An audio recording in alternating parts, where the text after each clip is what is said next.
This KFAN podcast is sponsored by Builders and Remodelers, exclusive Twin Cities provider of Elements Windows. Get the highest quality windows at unmatchable value. Visit buildersandremodelers.com for more details. It's the preseason finale this Friday, 7 p.m. as the Vikings head south to Nashville to take on the Tennessee Titans. And the pregame starts at 5. Catch all the action right here on your audio home for the Vikings, KFAN, and anywhere you go on the free, easy-to-use iHeartRadio app. What are the odds that sometime in the next 6 months you could book for the Bumper to Bumper program CNN senior international correspondent Ben Wiedemann? And I don't really want to talk to Ben about what he's covering. Right now it's Putin's war. He's talking about deadly overnight strikes on Ukraine by Russia because there is no such thing as a ceasefire. But, and it kind of dovetails with one of the things we were talking about with Gerald, who's not all his life been an international correspondent, but has reported in some difficult places from time to time. I just want to talk to the Ben Wiedemanns of the world, people who do this forever, about the mentality. How you get to the place where that's where you got to be, how addicting it becomes, where when you're not there, you're suffering FOMO. Even though you know by wanting to get back there, you do run the potential risk of being in harm's way. The whole mentality, the whole inner psyche of war correspondents, this goes back decades and decades and decades. Back to World War II and even before then. Hell, I went to the Ernie Pyle School of Journalism at Indiana University, and Ernie Pyle was the most famous reporter covering the grunts during World War II, and ultimately he was killed in combat. I think it was covering the Pacific Theater, if I'm not mistaken. And it's just a different breed, man. It's just a different cat. So maybe sometime, maybe our conduit there, maybe it's Randy K. Randy K. Yep. There it is. Maybe I haven't texted her in a while. I'll text her, just say hello, and then see if maybe that's something, because that's open-ended. It's like it doesn't have to be a certain day, right? Just say sometime, when he's, well, I don't know. Maybe fellas like that never vacation. I don't know. I don't think there are any slow times when you're a war correspondent. I guess there aren't. I mean, you got to get away from it a little bit, but whenever, just let's talk about all that. I think it would be fascinating. Very fascinating conversation. We were talking, were you on the day we were talking yacht rock? Yes, when we had Oak. With Oak? Mm-hmm. Could you hit the follow-up sounder for me? I actually should have thought of it myself, because it is, in a sense, a follow-up to that discussion. By the way, Kevin Seifert is locked for 4:30 this afternoon, so not that far off. But I come to find out, and I'm always late to this stuff. I mean, I certainly knew about yacht rock. Did you know there is another designation of music called yacht soul? I don't know if I knew that. I didn't I'm until sure I've about heard it. 4 days ago. I'm trying to find via Amazon Music a couple of songs that I've not heard that I used to play all of the time. In fact, one of the last times we were at the at Vikings practice, PA was telling me he was listening heavily to this group again. And I tried to find a couple of their songs. The group is the Stylistics, an old soul group. And in some cases, the song showed up on their own albums, but on one, it showed up on an album called Yacht Soul. Is everything got to be reduced to some sort of yacht designation? Makes it easy. And does that mean, John Bream's going to join us from the fair, our first day, right? 4:15. Thursday. So Bream heard our yacht rock discussion and mentioned this is all a matter of the wording, the terminology, because once upon a time, a lot of the music that's now called yacht rock was simply called soft rock, right? And that in of itself, I also found is an insulting designation, but it's one I remember. And to a certain extent, is yacht soul soft soul? Maybe, but I still think it's unfair to the artists and the musicians. Chaka Khan from Rufus is on one of these yacht rock or yacht soul albums. I'm going, what? Why do we have to do this? But I guess it's a way to package. Yes, you got to have categories. And it's a way then they can market that particular, because there's such a thing as Best of Yacht Soul Volumes 1 and 2. Because they at the end of Volume 1, they said, we got a lot more songs. Exactly. It's like the Funk Box. Pretty much. Had 5 discs. Yeah. So if you're familiar with the term Yacht Soul, let me know. And let me know if you're insulted by it, if you like the musicians. In fact, let me find the album to give you a sense of some of the other individuals whose songs are on the Yacht Soul. I'll just search for Yacht Soul. Yeah, okay. Give Me the Night by George Benson. I would call that. If you're going to have a Yacht Soul designation, I get it. But the OJs, I don't think they deserve that. Who else is on here? Stylistics? I don't think. Teddy Pendergrass? No, I don't think they deserve that. Donna Summer? Not really. Who was the other? There was a couple of yacht rock albums. Let me go back to Yacht Soul albums. Who else was on there, just to give you an idea? Because I think they're all legitimate artists in their own right, is what I would say. Here we go. Here's the Yacht Soul Volume 1. Michael McDonald. Chaka Khan. Donald Fagen? Yacht Soul? I thought that was just yacht rock. Donald Byrd. That's unfair to Donald Byrd. Hall & Oates. So it's a lot of the same. It's actually many of the same. Carly Simon is listed here. Although this was not the one I'd seen previously. Let me see if I can find. Oh, here we go. Here's another one. Yacht Soul, The Smooth Sounds of the 70s. Didn't I Blow Your Mind This Time? The Delphonics. Terrific song. Yeah, I like the remake by New Kids on the Block myself. Oh, yeah. Al Wilson, Show and Tell. Great song. Mary Wells. Come on. It's not fair to Mary Wells. I don't know. And Teddy Pendergrass doesn't. Minnie Riperton? No. Don't do this. Why are we doing this? Why is it necessary to do this? I know it's the packaging. Harold Melvin and the Blue Notes. Are you kidding me? Are you out of your mind? Yacht Soul? That's just good soul music. The Love I Lost? I'm sure you played that song a bunch with PA. We'd play it right now if we could, but those We'd rules have to take it out of the changed. podcast. Have to take it out of the podcast. Wake Up Everybody, Harold Melvin and the Blue Notes? Come on.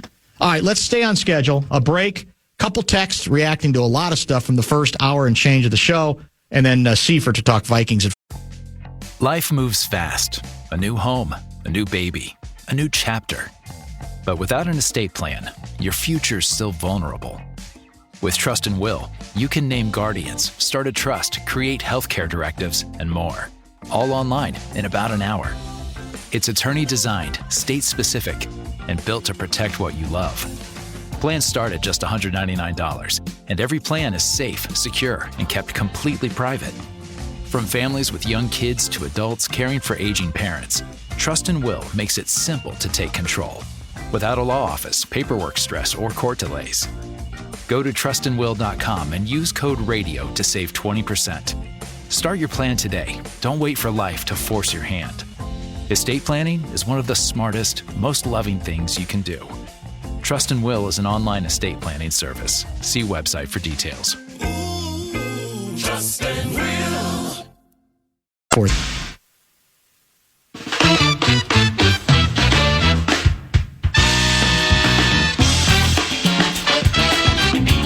952 guy writes, the word yacht is the problem. Unless you are Thurston Howell III, it is not a positive. Give me the percentage of our audience that knows who Thurston Howell III is. What do you think? 15. That low, huh? He's not coming up on the quiz with falls. 25. That's a good point. I think 25. I'm going to say 1 and 4. Okay. Even though I don't think I know who he is. Oh, you're not sure? Oh, I don't okay. think I know. From Gilligan's Island. He was the character played by Jim Backus, the rich guy. The rich, pompous, stuffy guy. Got it. Okay. Where are we here? Yacht designation changes or updates, Dan. I heard is doing the same thing, moving from radio to audio, or perhaps KFAN instead of KFAN. It should never have been KFAN, according to some of us. You're working under the assumption that yacht music means bad music, which I strongly disagree with. Dan, have you listened to Jay Ferguson? Quintessential yacht rock. Outstanding. Back in the day, a huge Jay Ferguson guy. Was Jay Ferguson Thunder Island guy? I think that was his hit. I think. Isn't Barrio technically yacht talk radio? Incense? Wine? Loafers? Well, I've never worn loafers. I don't like wine. Like 25 years ago, I drank wine coolers. I don't drink at all anymore. Incense? I pretend that. So I don't know if that would work for me. I've always considered yacht rock to be complimentary, as wealthy people are the only ones who can afford a yacht, writes Bemidji Guy, and thus represents having a discerning taste in music and a relaxed environment. But that's just me talking. Jay Ferguson is Thunder Island, for the record. Okay, thank you. There was another good one. I thought I started already, but I guess I did not. Let's keep going down. Stylistic, definitely R&B. That's correct. That's what the Stylistics are. They're not yacht soul. They are R&B and soul. Hendo writes, there is no yacht soul, just soul music that Glenn Mason might happen to put on his yacht that you're not invited on. Mace in your face. When's he coming on, by the way? I was hoping he was going to come in studio tomorrow, but he's actually out of town. So a shock. We will probably start him after the fair.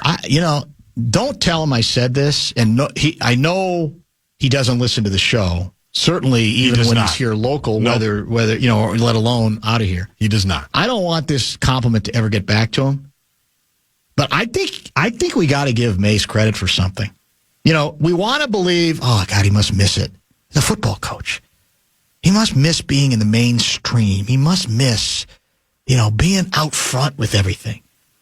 Obviously false in Mace's case. Mace, what does Mace do now? Road trips with his dog. Exactly. He sees the country. He sees people. He sees people. His sister. So, yeah.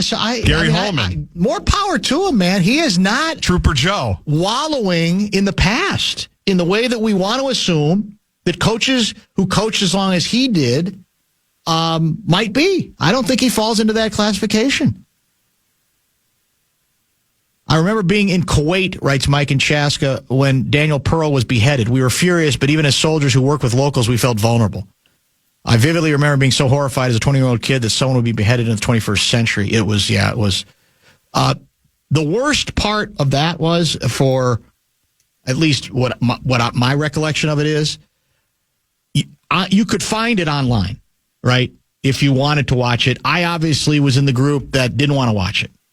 I shouldn't say obviously. I didn't. But I made the mistake of clicking on something once that allowed me to hear it. And even that was so chilling and so destructive and so sickening. Oh, my God. Feels like a different age.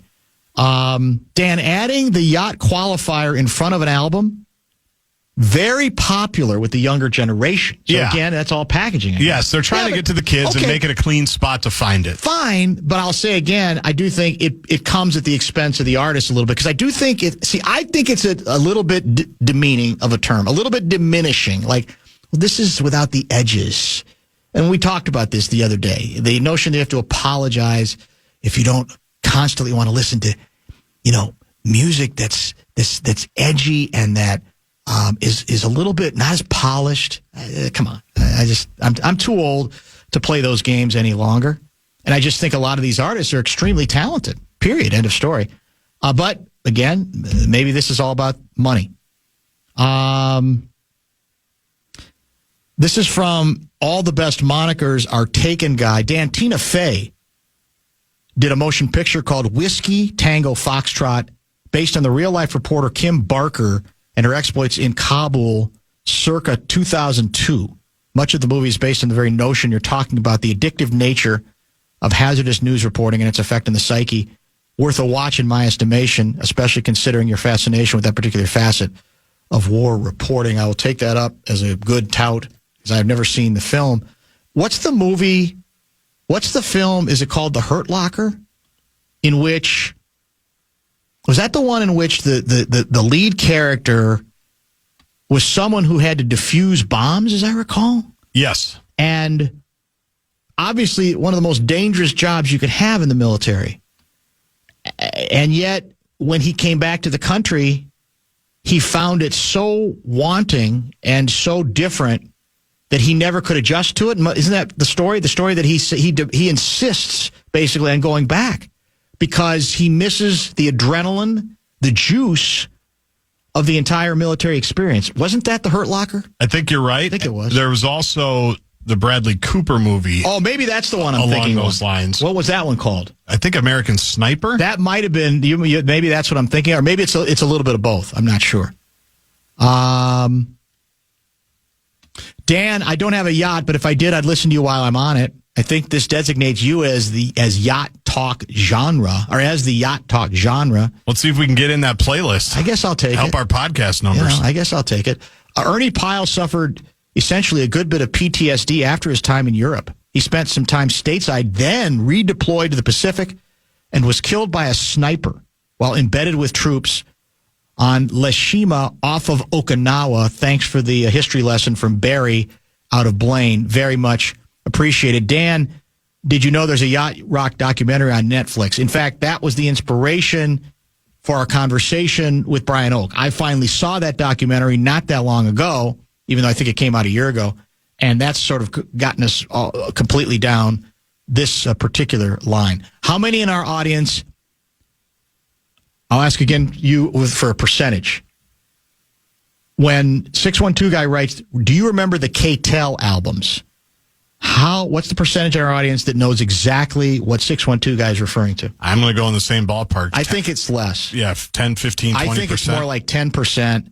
I think there's a better chance on Thurston Howell III because Gilligan's Island's still on it. The K-Tel albums were basically, you don't want to buy individual albums, you just want a bunch of hits.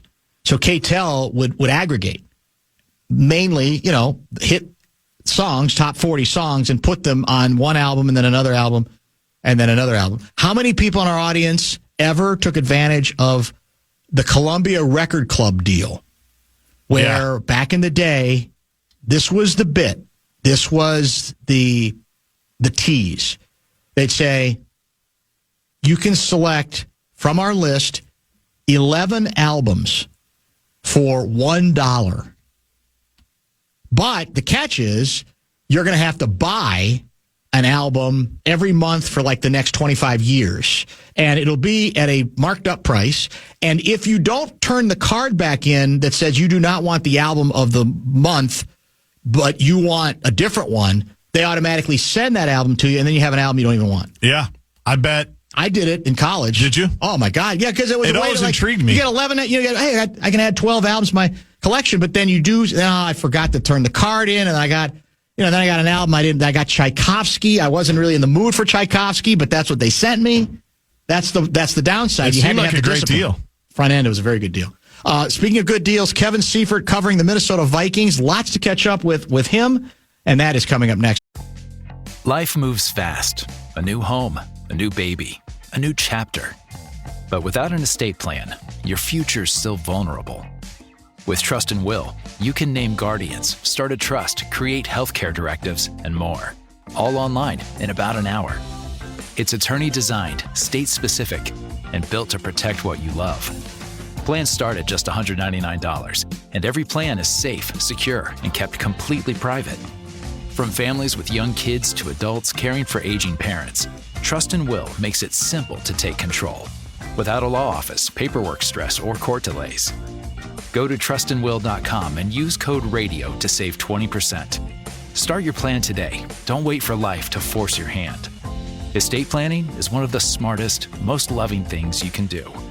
Trust and Will is an online estate planning service. See website for details. Ooh, Trust and Will. Sure.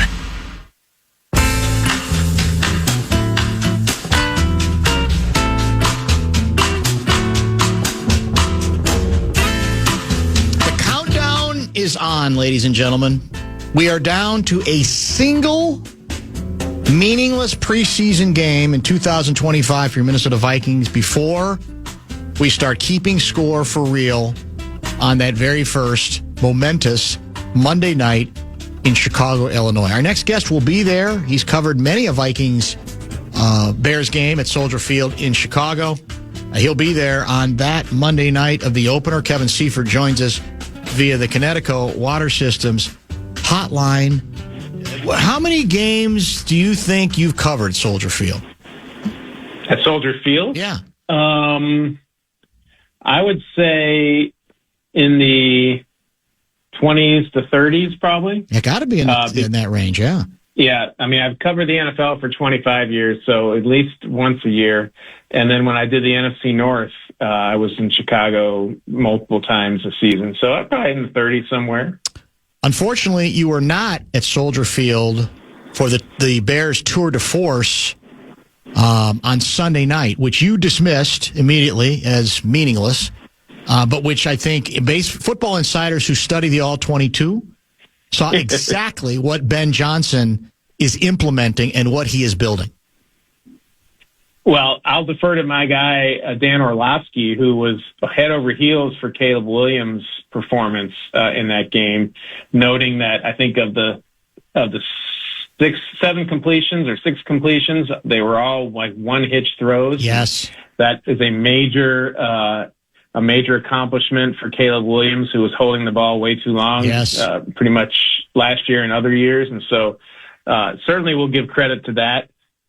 They had a similar score, I think, against the Bills last year in the preseason. That's and we know how well for. that worked out for both teams. So you can, if you want to crown the Bears, go ahead.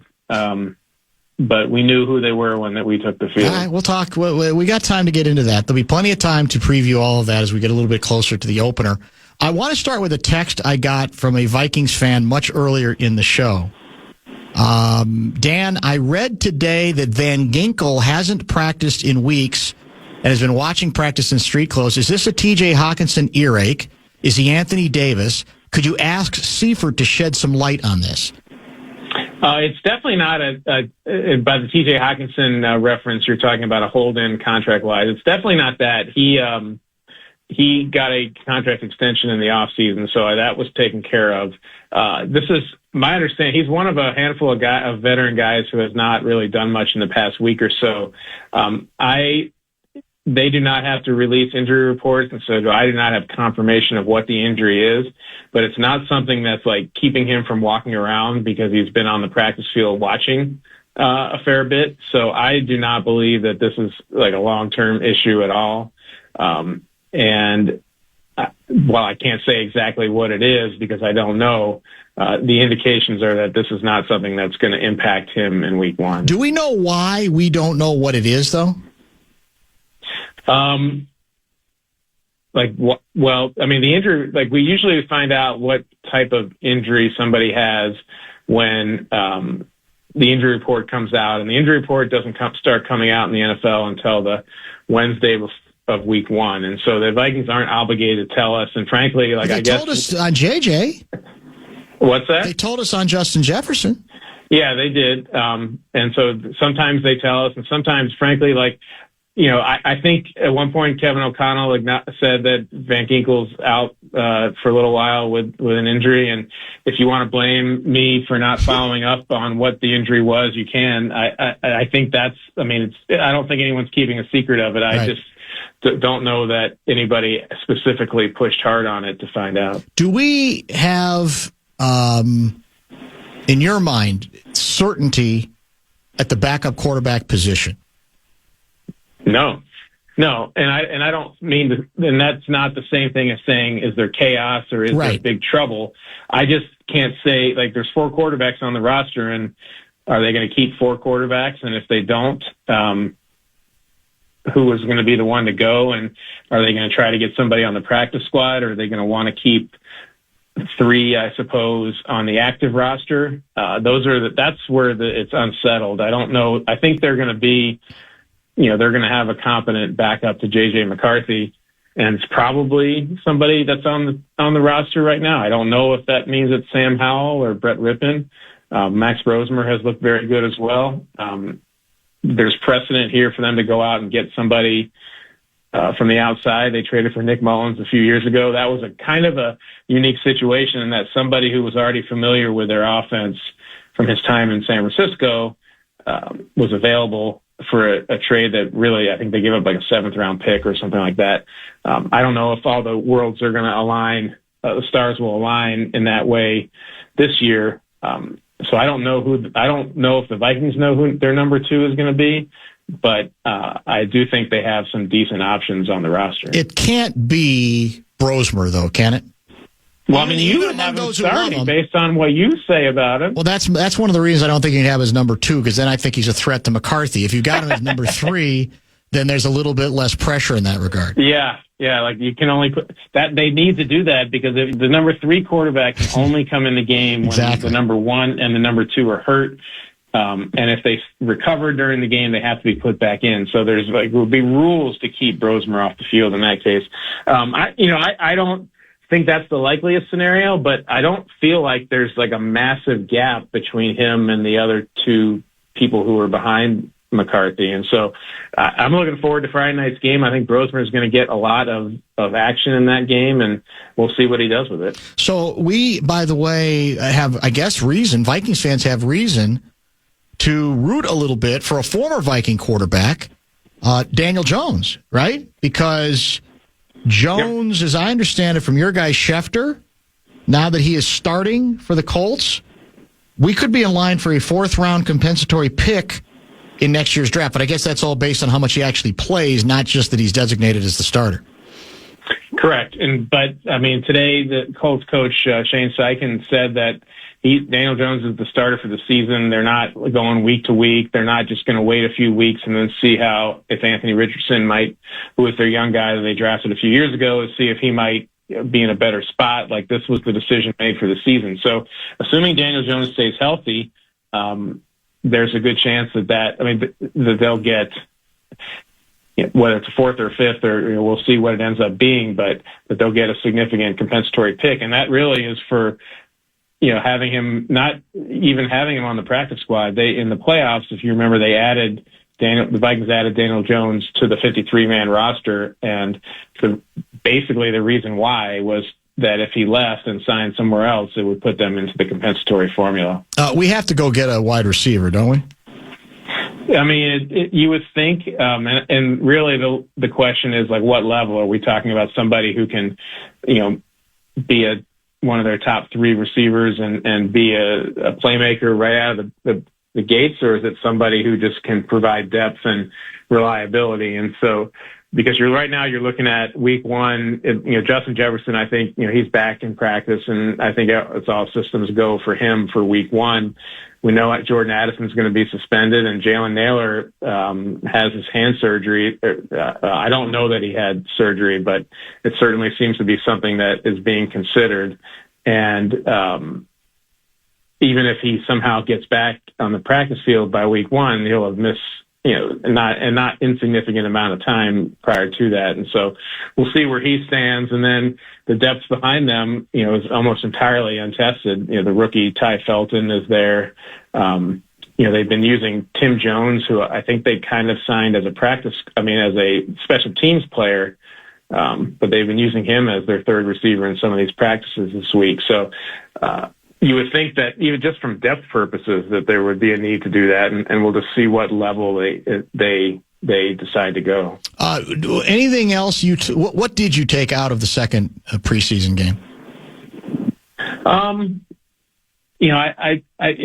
thought, we talked about Brosman earlier. I thought Sam Howell had kind of turned a corner a little bit. He had a really good first preseason game, and he had a really good week of practice, looked good against the Patriots in those 2 joint practices, and then didn't get a ton of time, but just made the kind of mistake that you really, really, really don't want to see in a preseason game or practice, or 7-on-7 rep or anything, let alone when you're you're competing for a spot on the depth chart, if not on the roster overall. And so I don't know if like one play set him back a lot, but it certainly reopened the door for what we were talking about earlier, which is at least an unsettled depth chart at that position. And so, that was the primary takeaway. It was also interesting, we talk about competitions in training camp, and we haven't really touched on the punter competition. And I don't know if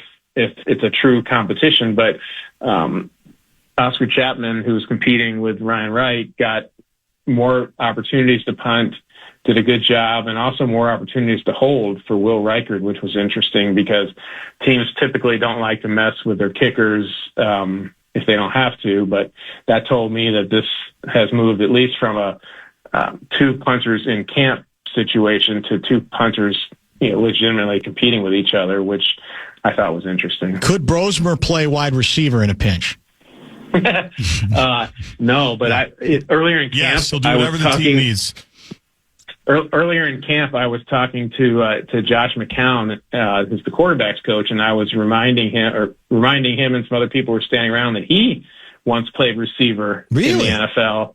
Yes, I think he was with the Lions. He told us the story. It was basically, if you go to YouTube, you can find it. There were some injuries, but there was also some players that didn't understand the Mike Martz offense, and so they were running the wrong routes. And so finally, coaches got upset and benched them and put the backup quarterback Josh McCown in to run the routes. That's and he caught a few passes. So I think he's probably past that point in his career where he could jump in and be a receiver, but there's certainly precedent for that idea in the Vikings coaching staff. Kevin Seifert joins us via ESPN.com. Let's explore a little bit of what your compadre, Bill Barnwell, had to write. And Barnwell's the numbers guy, right? He says, well, if this happened this year, then chances are it's going to have to go back a different direction the next year because that's the way the odds work in various categories, including one-score games, etc. But I'm more interested in some of his exploration of the age of our club and even the age of, at least two of our new defensive linemen, actually not just defense, but offense as well, that we've added on the basis of, they're still good players.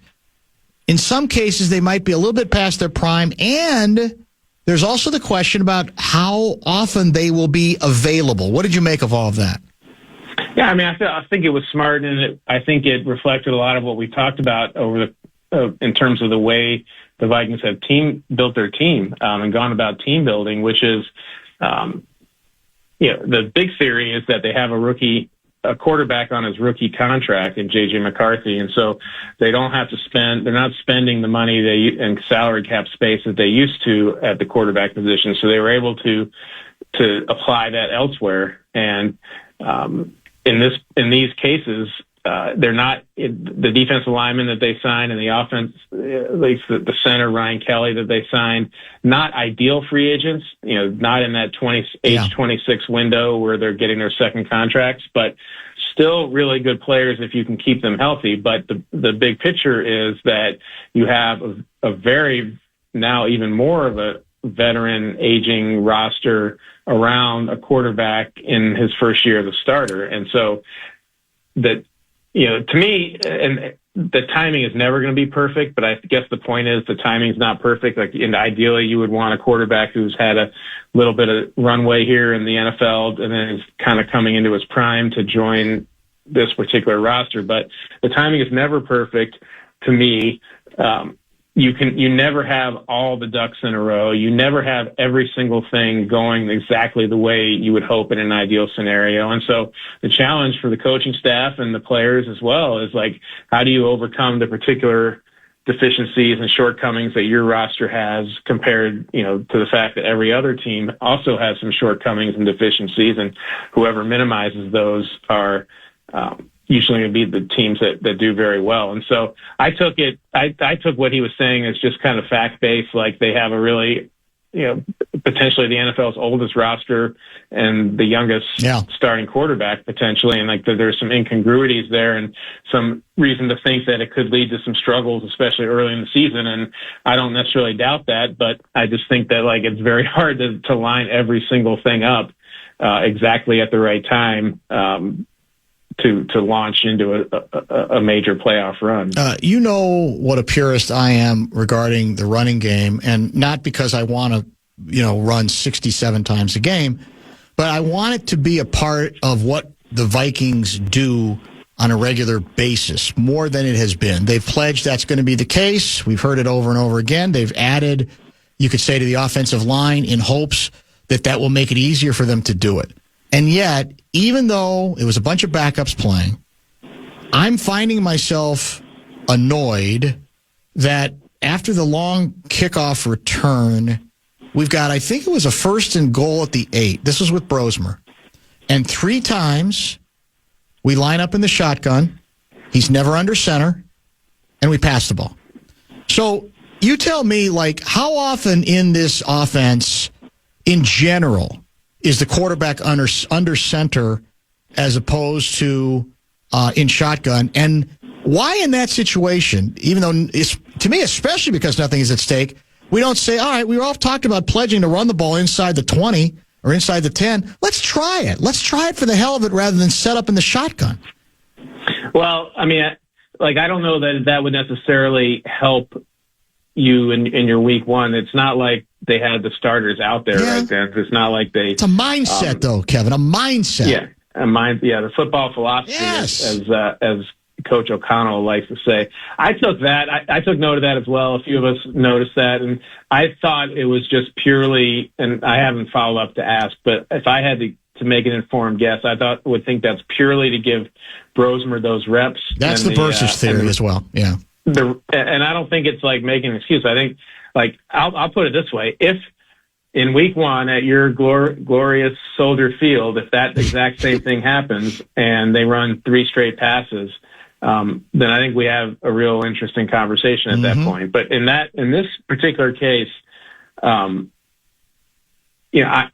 took it as purely just giving Brosmer those reps and maybe the personnel they have on the field at that point isn't conducive to a power running thing from the 8-yard line. I don't know, but I do think your point is well made in terms of the regular season and starting right in week one, that all the talk about the amount of running they're going to do and the play style they're going to have, and if they have a goal to go situation and they pass 3 straight times, that'll be pretty suspect. What's the goal in the final preseason game Friday night?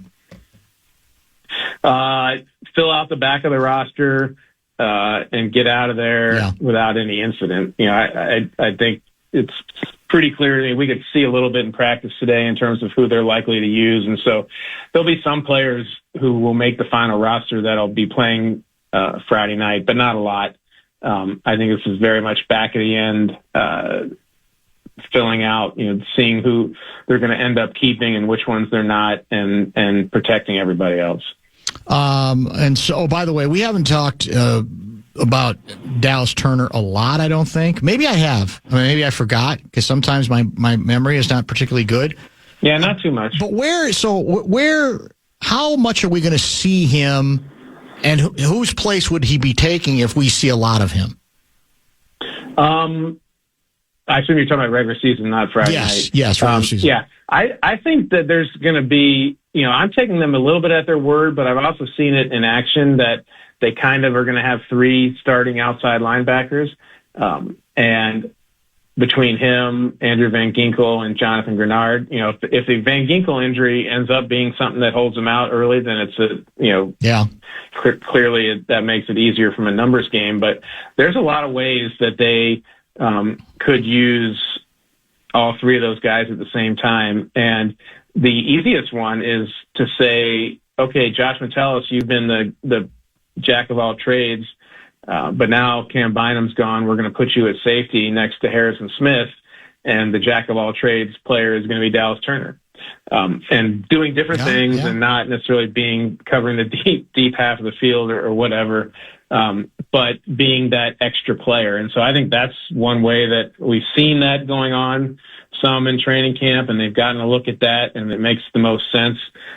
He had there was a period where in the second Patriots Vikings joint practice where they came together and were doing, I think it was like a 2-minute drill. The Vikings first team offense went on a 2-minute drill against the first team defense, and then vice versa. And I think in the first 3 plays of the Patriots 2-minute drill, the Vikings had 2 sacks, and one was Dallas Turner, where he just ran right past. I think it was Morgan Moses, the Patriots right tackle, just barely got a hand on him, and he was on top of Drake May in a couple seconds. And so that was pretty encouraging. And so we've seen some flashes. I haven't felt like he's dominated every practice, but we've definitely seen more than we had. And it was, like I said, it was interesting to see how they were using him alongside Van Ginkel and Grenard early in camp when all those guys were healthy and on the field. And so, I think that's what we'll end up seeing. And Brian Flores is pretty flexible and pretty,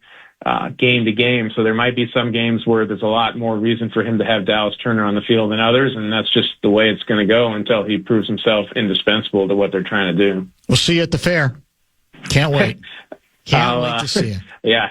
Don't wait up for me. Sooner or later, you're going to weaken. Or it's going to be one of those things, about 100 years on your deathbed that it'll be one of your regrets where you go, where did I screw up? I should have gone back to the fair. It really wasn't that harmful. If that ends up being my regret, that will be a life well lived.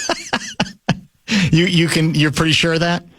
Yeah, I will feel pretty good if that's where I have to go to find one of my life's regrets. It's 100,000 at least potential ESPN Plus subscribers there every single day. Oh, that's a fair point. Yeah.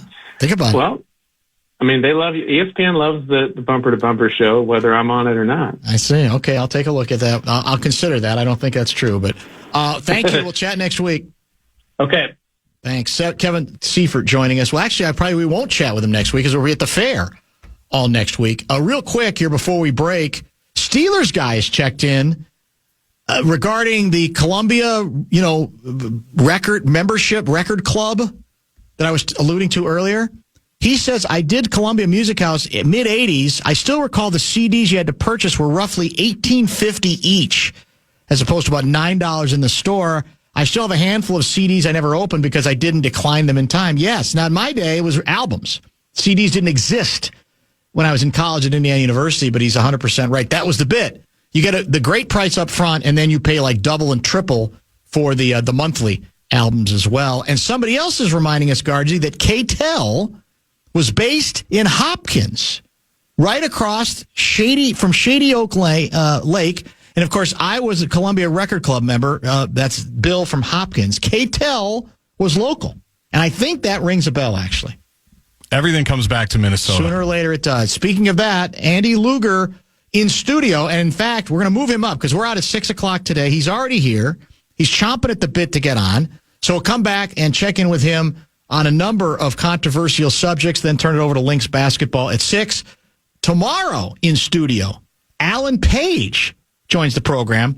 We couldn't get him at the fair, but we said, why not the day before the fair, still get him with us? He will join us in our St. Louis Park studio tomorrow. What time? 3:30. Outstanding.